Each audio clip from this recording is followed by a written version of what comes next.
સૂર્યને અર્ઘ્ય ચડાવવાની પરંપરા આપણે ત્યાં સદીઓથી ચાલતા આવે છે. એક પણ ઘર એવું નહીં હોય કે જેના ઘરમાં વડીલો સૂર્યને અર્ઘ્ય નહીં ચડાવતા હોય. પરંતુ આજની પેઢીને એવું થાય, સૂર્યને અર્ઘ્ય શું કામ ચડાવવાનું?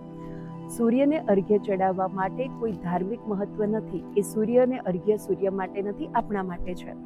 આપણા ઋષિ મુનિઓ જે કહીને ગયા કે જ્યારે આપણે સૂર્યને અર્ઘ્ય ચડાવીએ છીએ, ધારા માથાથી પગ સુધી વહે છે. પાણી એ સૌર ઉર્જાને વધારે ને વધારે એકાગ્ર કરી આપણા શરીર સુધી એને પહોંચાડે છે. આપણા શરીરમાં વહેતી આ મધ્યમાંથી વહેતી ધારા આપણા મધ્યમાં રહેલા 7 ચક્રોને સંતુલિત કરી રહ્યા છે. તેમજ તે આપણા શરીરની પ્રાણ ઉર્જાની વહન કરતી 72,000 નાડીઓનું શુદ્ધિકરણ કરી રહી છે.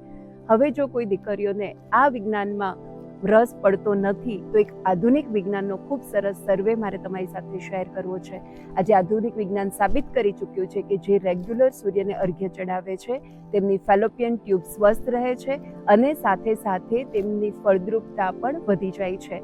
આજે જ તમે કમેન્ટ બોક્સમાં લખો કે તમે સૂર્યને અર્ઘ્ય ચડાવી રહ્યા છે કે નથી ચડાવી રહ્યા. અને બીજું, આજે મને તમારા સૌનું એક પ્રોમિસ જોઈએ છે કે તમે આવતીકાલથી સૂર્યને અર્ઘ્ય ચડાવી પોતાની ફળદ્રુપતાને કુદરતી રીતે વધારશો.